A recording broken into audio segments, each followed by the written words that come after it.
Hello everyone, and welcome once again to Stitch Bliss Corner. Hello to all my subscribers, and for anyone watching for the first time, welcome. Now I just want to, before I go on with my title of in celebration of male stitchery, which is really interesting to me, anyway it was interesting to me, and if anyone is a fan of Alice in Wonderland, you're in for a treat. So as far as, just so that you know that that will be coming. Now I just want to do a postscript of my Mary Queen of Scots video,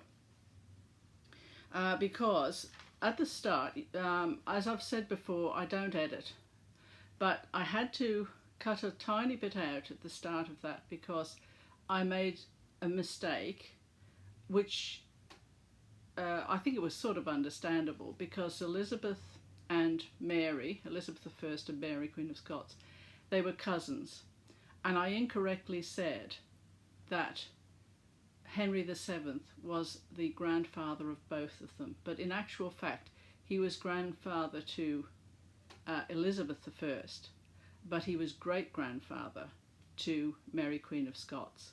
So I couldn't let that sit there, so I took that out.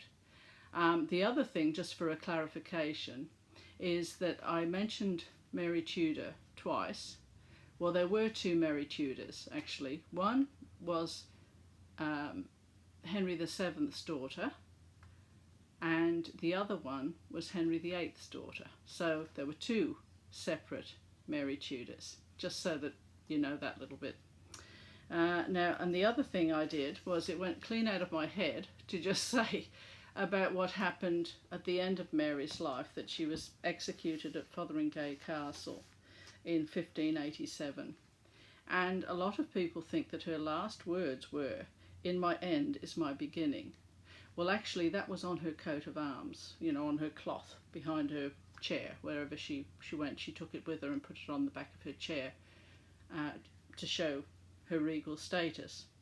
And the other thing I was going to say was that when she actually went to the block, she forgave her executioners, and well, what did she say? "I forgive you with all my heart, for now I hope you should make an end of all my troubles." And she had a black gown on, but then her ladies in waiting removed that, and she had the red petticoat underneath of a martyr, and her little dog was underneath her skirts, and the blood had to be washed away from him, and he died of a broken heart not too long later. So I'm sorry for any confusion there. I just thought I'd clarify that. And now we go on to our male stitches, and we're going to celebrate them. And I bought years ago a book at a second-hand bookshop, and it's this one here, and it's called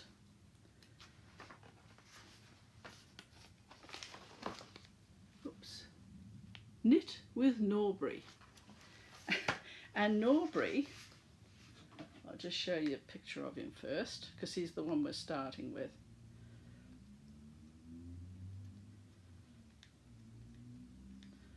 Quite a few bits and pieces on here.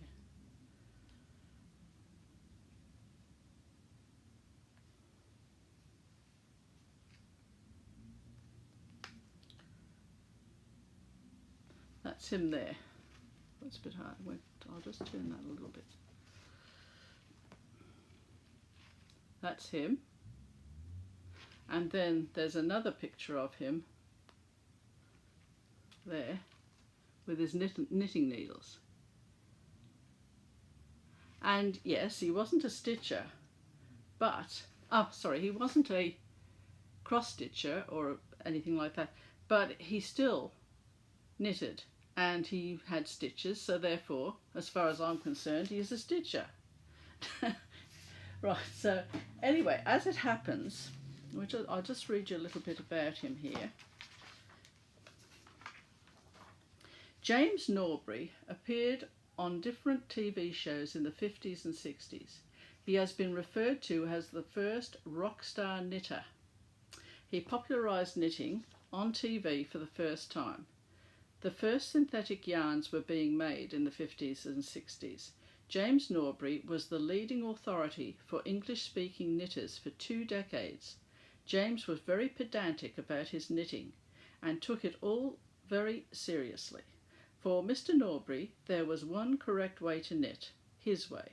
He insisted the knitting in progress be stored in a clean cloth which was spread over the legs to prevent roughening up the work. He was a talented designer, knitting historian and showman.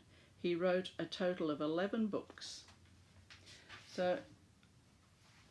And he's just got here, he's written a bit, because this book, naturally enough, it has a foreword by Marjorie Proops. And Marjorie Proops was an agony aunt in the Daily Herald. You know, if you had any problems, personal problems, you would write to Marjorie Proops and she would answer you what she thought was best for the line of what you should be doing. And, you know, if you had a problem with a neighbour or a boyfriend or whatever, Marjorie would come to your aid. Anyway, she says, millions of women know through his work Norbury the knitter. They follow his designs, write letters to him and seek his advice.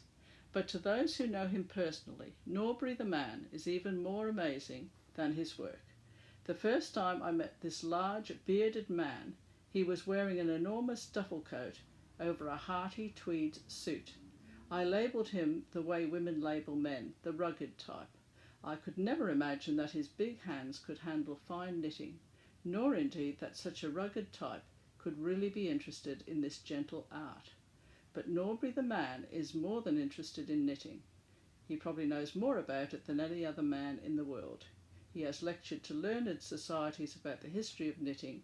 He has talked to girls' clubs and women's gatherings, and can tell fascinating stories of knitting through the ages.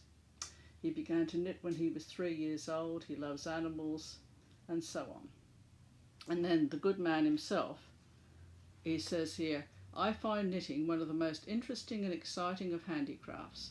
The tools needed for it are simple, either a pair of needles or a set of needles with points at both ends. By using cotton, wool or silk, endless varieties of fabrics can be produced, from the classic lines of stocking stitch to the elaborate lace patterns that we find in Shetland knitting. And he says here he is attempting to teach you how to knit. I am assuming you already know the basic principles. So that's what he said to begin with. Now I'll just go through and show you some of his designs, and then as it happens I've forgotten all about it, but I did take a little bit of his trefoil design and started to make a shawl. I made the shawl and then I had to do the edging, but I'll show that to you in a minute.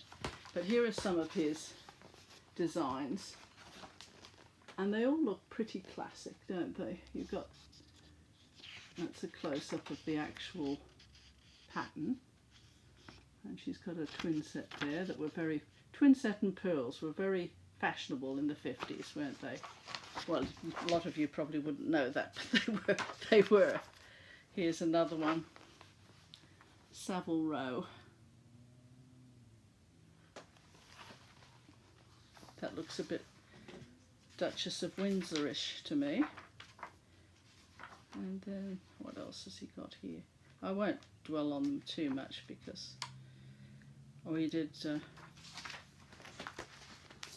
there's a cardigan. Imagine sewing all those buttons on. I wonder if he sewed his buttons on his things. So we'll just go to this. He's got some baby ones there. And the ladder trefoil, that's this design here. And I think that was the one that I was copying. So I'll just get it out of the bag now, and we can move on to the next person.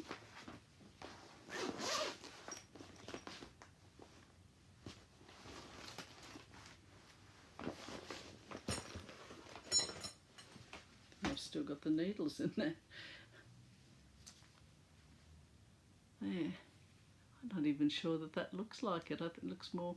Anyway, that's what I ended up getting from Mr. Norbury's book. And it's quite big, as you can see. And then there was an edging that went with it.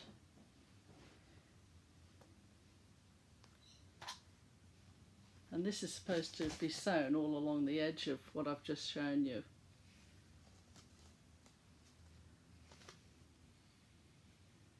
So that's all knitted, it's just sort of knitted up that way, I think, from memory. I'm really quite astonished that I did it, actually, because I'd certainly have to refresh my memory at how I did it. So that's the wonderful Mr. Norbury, a man ahead of his time. Right, so now we're going on to an Australian designer, Graham Ross. Now I haven't got a picture of him, but this is the book that came out of his. And with your indulgence, I'll just read you a little bit. This is one of his designs, just so that you can have a bit of an idea while I'm reading to you. There is some more on the back there. So, I mean, he really had a talent, has a talent. So this is Graham Ross, and he says, "My interest in cross-stitch is relatively recent." This was in 1993, this was written. I'll just leave that there for the moment. The first piece I am aware of really noticing was in September 1987. This was an arts and craft exhibition in Papua New Guinea. The very next day I bought a chart, some fabric, threads and a needle. The rest is history. I was hooked. There was no going back. Do one piece of cross stitch and you're addicted for life. Well, don't we all know that? In the 5 years since that day, I have stitched innumerable pieces, designing in excess of 130 of them so far. I am constantly being asked how I go about designing. It seems that I work completely in reverse to the way that is usually taught. I design by stitching first, charting what I have done as each thread or area of colour is completed. It never ceases to amaze me that, when sitting with pen on graph paper, so many people will ask, "Do you work all that out on the computer first?" But then again, I am often asked if I am working in acrylics or watercolours. Have I tried oils? Have I ever tried designing anything original? And there I am, sitting outside my little gallery that is crammed with all the originals that I have managed to keep my hands on. It has been suggested that I have the largest range of cross-stitch originals on display anywhere, but I am not able to confirm or refute this. I dearly love detail. Possibly this stems from a lifetime involvement with art. A letter to my parents from a United States Marine shortly after the end of the Second World War asked, "Does little Graham still keep up his interest in art?" And that was when I was still in my early teens. I was born in Ballarat in Victoria in December 1932, and my childhood was spent on the family property of Avondale at Miners' Rest. Two of my cross-stitch designs, an early Avondale and the hay shed, which I happen to have here. Look at that one, beautiful.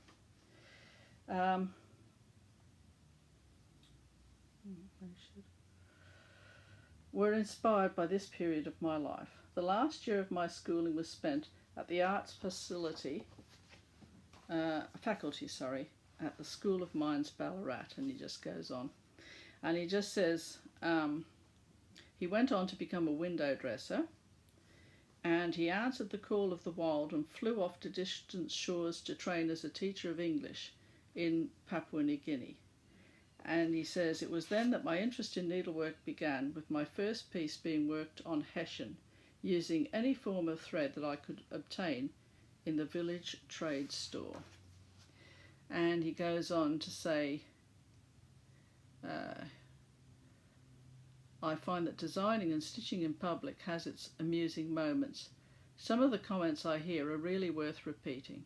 During my very first week of stitching in public, when I was still feeling particularly embarrassed about it all, a woman came along and said, "You look stupid sitting there doing that."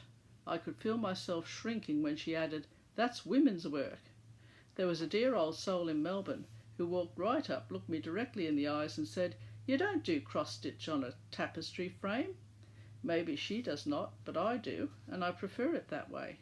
My work never needs washing, and I find it easier, quicker, and far neater. And then the final paragraph here. All of this leads to the comment I hear almost daily. You must have been doing cross-stitch all your life. Possibly my life was leading up to it, and I merely traded paints and brushes to paint with a needle and thread. A comment that I treasure came from an American tourist. She told me that I have changed cross-stitch from a craft into an art form. I can only hope that you will share her feelings. I dearly love cross-stitch. Each piece is unique, and much love has gone into its creation. I hope you too will grow to feel as I do. Now, here is some of Graham's lovely work. I'll just...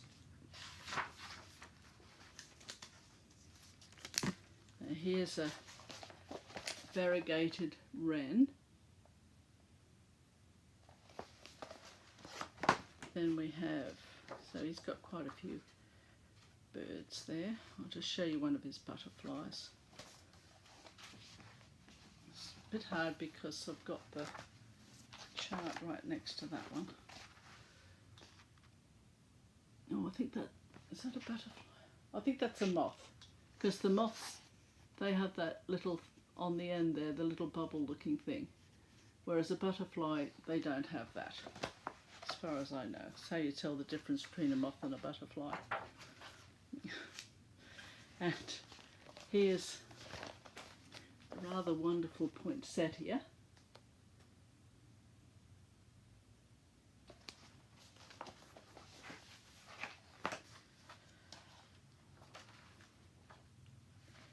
Then he's got some beautiful Japanese women here. There's that one. He really knows how a gown drapes, doesn't he? Just look at that. And there's another one here somewhere.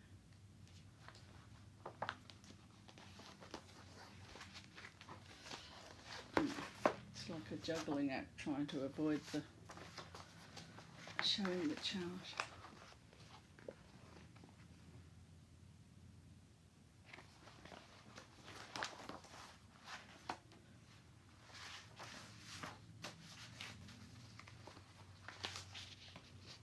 Another one.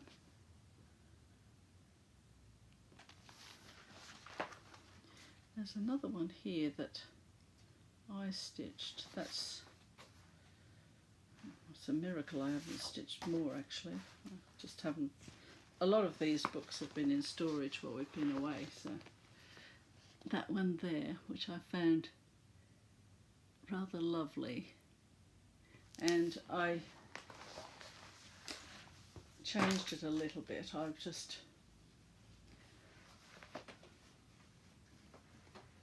I put a pattern on the actual white dress, you know how it was just white, and then I put some more patterns on there just to give it a bit of, I mean, there was nothing wrong with the original design, it's just that that's how the mood took me on that occasion. Then he's got some more here of women of the 30s and 40s. Absolutely magnificent stuff.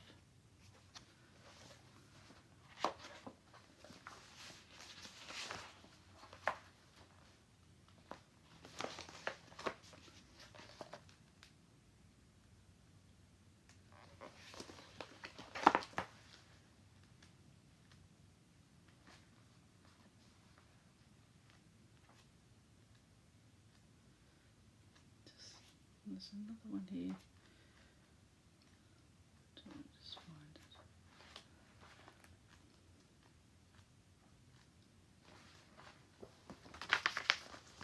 prizes for guessing who that is.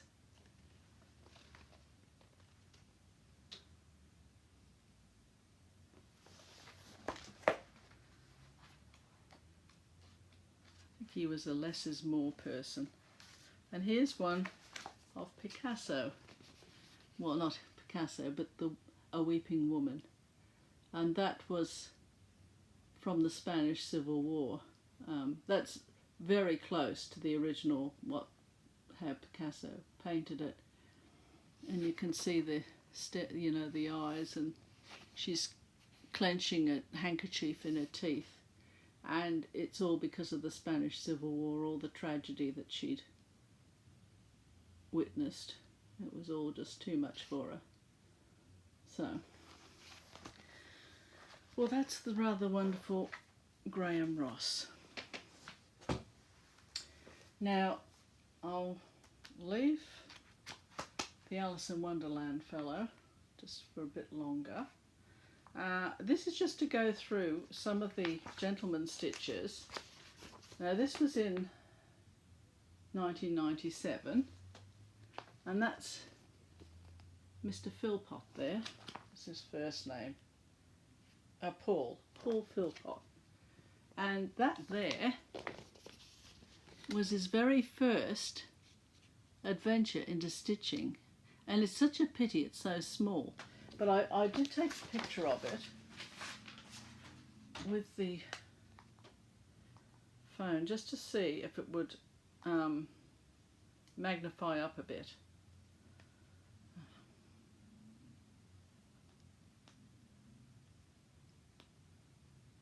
Which it does a little bit. Look at that tree. I mean, it's just... I always feel a little bit cheated if a tree's not, the full tree isn't in a picture. Unless the main focus is somewhere else. I mean, if that was sort of, I don't know, if there was a bit cut off it in some way, like that, I'd want to see this bit. So I think he's done a good job there.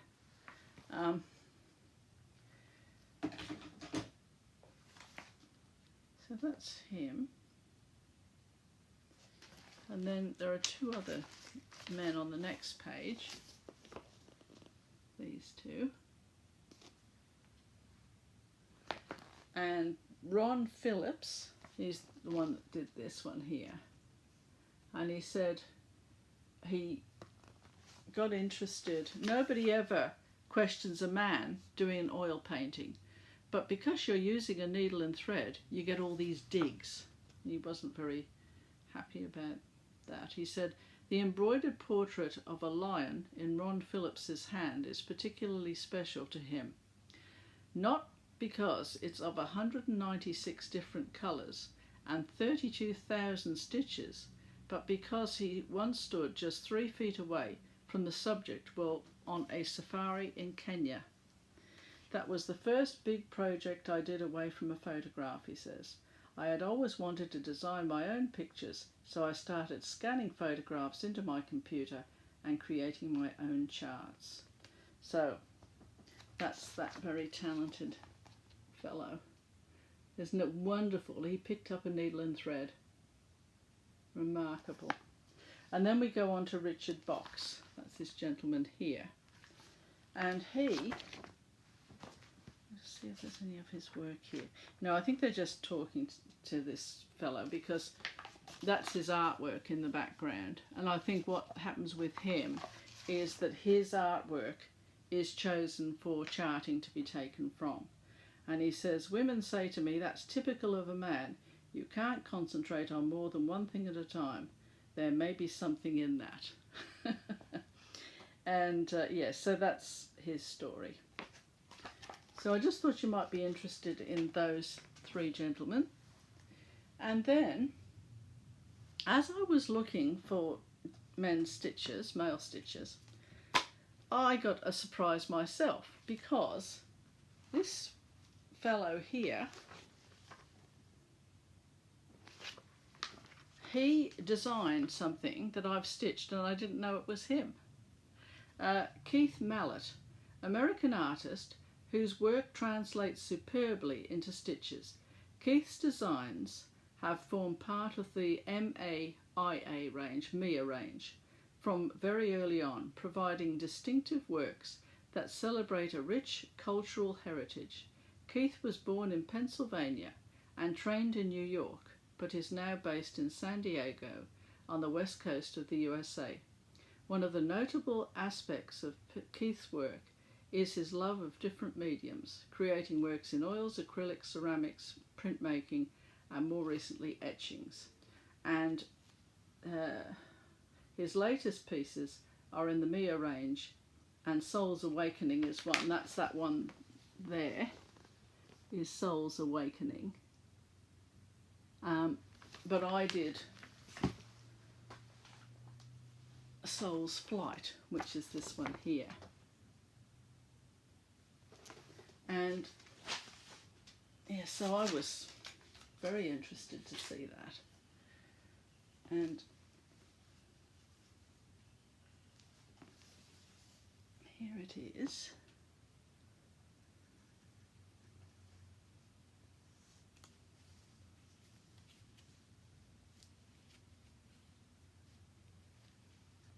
And how clever he was, because what he did, if you see carefully here, until I just bring it round,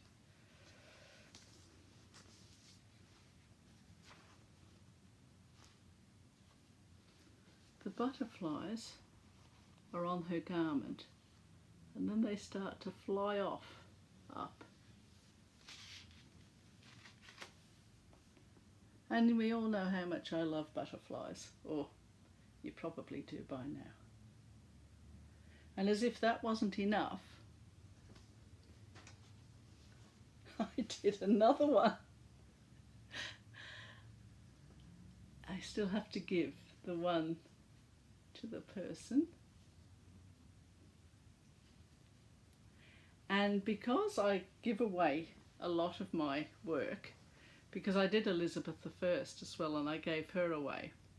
But this one, I just wanted one for myself. But if someone decides they like it, I'll probably give that away and have to do another one. Anyway, so that's that one. Now we come along to the, I don't know, what can I say about this man? He's a man after my own heart, you know. And his name is Robert Capes, and he's another Australian designer, and that's this picture there. And this book is Creative Needlepoint, and just look at that picture on the cover. Now, the opening page is from Joan Sutherland, the opera singer. And it says, "Although I have been a needlepointer for over 25 years, I have seldom designed any pieces, or if so, I have incorporated several figures or designs from Victorian or modern needlework graphs. Robert Capes, on the other hand, has an incredibly imaginative flair for design, and uses a great variety of stitches and yarns, creating a three-dimensional effect. The subjects are often complemented by the addition of beads, crystals or pearls. Some of his work has been exhibited recently, and I'm sure this book will be of great interest, particularly to those who enjoy working with the needle in this way." And then there's a little introduction here, you know, I mean there's a lot in there, but I'll just give a few observations. And he says, "If you can remember back far enough and recall the adrenaline charge that came from the smell of coloured pencils, pastels or crayons, or if you have ever observed a child's face when he or she is busy colouring in a picture, filling in all the blank spaces with splashes of colour, then you will begin to taste the excitement that I have found in creative needlepoint. Filling in spaces on canvas with cottons, wools, metallic threads and beads. The advantage of stitching over colouring in with paint or crayon is that it doesn't matter if you go over the lines. Indeed, it's often better if you do." So, then he just says, any ardent needleworker will tell you that they have sat for hours, desperate to finish the next little bit, eventually falling exhausted into bed in the wee small hours, or have let vegetables boil dry without realising or caring. Apart from an aching back, sore neck and shoulders, not to mention cross eyes or RSI of the fingers, you will wonder just where all those hours have gone, and how it is that you have been able to forget about the pressing problem that weighed so heavily before. I do not mean to be critical of purists or rude about the conventional stitching. It's just not for me. This book is about freedom of expression and enjoyment of creativity, about encouraging spontaneity rather than stitching a canvas of technical perfection. To work a traditional canvas in 10 stitch precisely and evenly, I would find a chore. No wonder medieval craftsmen worked in teams.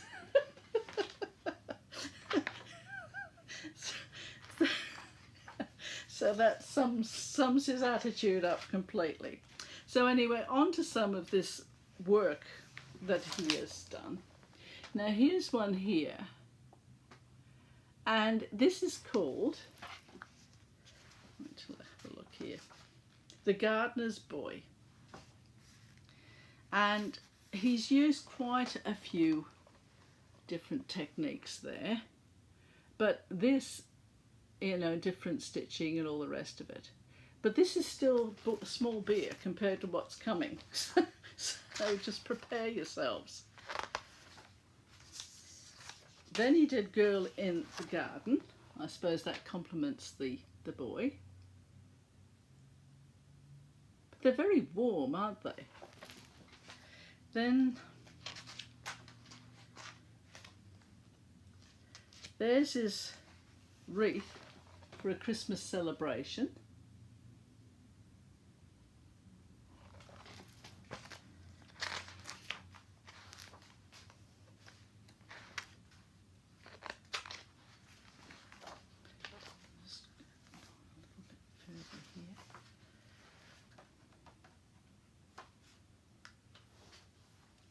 Then he's done some of the English characters from children's stories there. He's got a little Smurf up there. He obviously hasn't finished. He's still got his needle in there. And there's Noddy and that rather lovely bear there.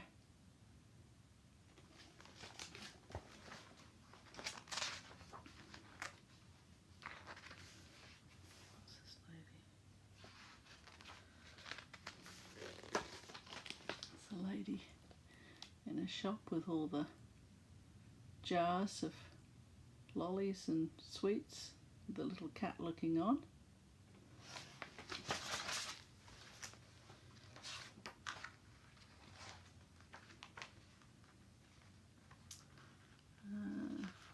This one, it's got a story here. A romantic view of a garden, drawing your eyes beyond the monotone of the interior, with the direct result of my own experience as a gardener's assistant. This piece is very precious to me, since it was an early attempt to create a tribute to a special friend on his birthday. This friend has since died, and it was among his final wishes that my creation be returned to me. It was, and I treasure it. And he's just contrasting the very bland monotones here with the magical colour of the garden outside. Look at all the work in that. Because he's created a great depth in that, hasn't he? That's that one.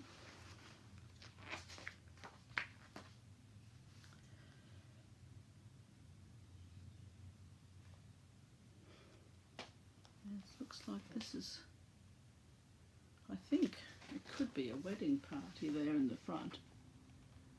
And then he's got all the village and all the activities in behind it. A lot of work in that.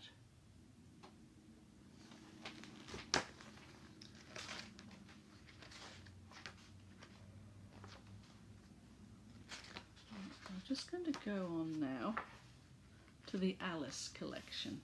And I know there are a lot of Alice in Wonderland fans out there, so you can have a look and see what Robert Cape's made of it all.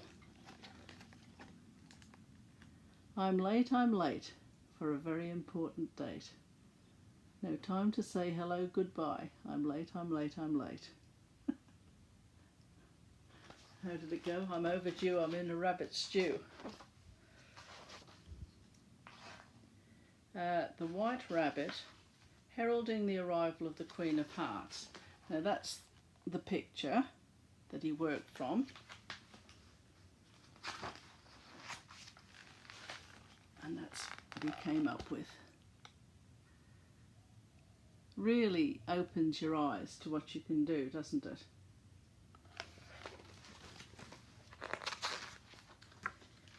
Then we have the picture of Alice and the rabbit disappearing. And there's Robert's work.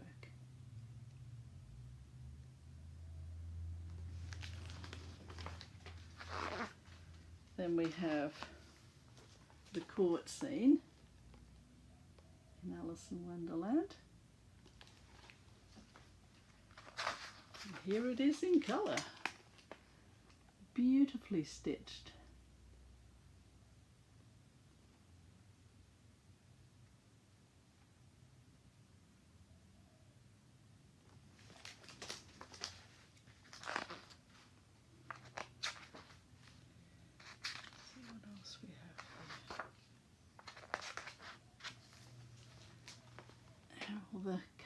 The card king and in the garden and the queen.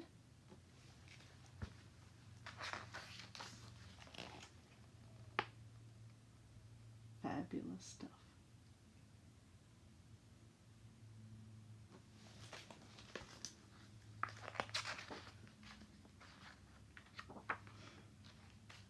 You never look at Alice in Wonderland the same way again, will you? Now there's just a few more things here.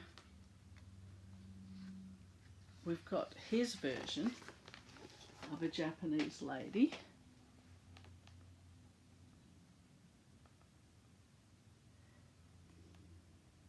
It's very flamboyant, but somehow he knows when to stop.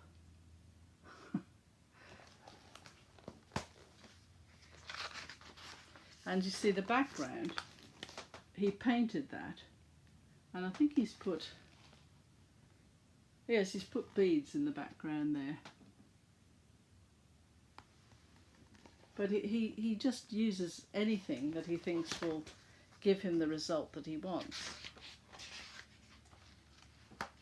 And there's this portrait of Dame Joan Sutherland. And I'm not sure that faces were entirely his forte there, but it would have been difficult because he gave it to her, so he probably wanted to make it less, what's the word? Just a little bit less defined, shall we say. And there's the picture that he took as his inspiration. Because I think she had rather a large jawline as well, and I think he was minimising the jawline by getting more of the focus on the nose and the mouth and the eyes. And then there's a picture of the wonderful man himself with his cat Hamish. How lovely. There he is. And he's got his stitching on his lap. And he said he never uses a frame. He always does all his work in hand.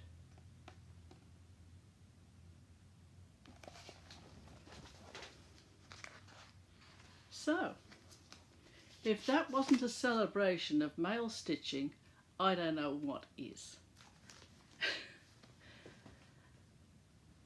I'm constantly amazed at the imagination of that man, and all of them in their own eras. They were all trendsetters in their own way, and none of them were intimidated from using a needle and thread, and neither should they have been, or any of the ones. I mean, look at all the great fashion designers, you know, in Paris and everything. So I say, good on them and keep up the good work, because they show a different way of approaching stitchery.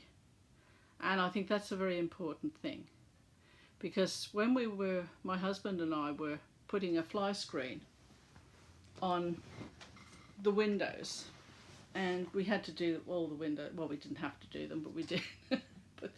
And you have to stretch the screen over the frame and put it back against the window. So the window is on the house, but there's a frame that can clip into position that if you open the window, it'll keep the flies out, you know, the fly screen. And a few of those had holes in. So we decided that we were going to put these screens on.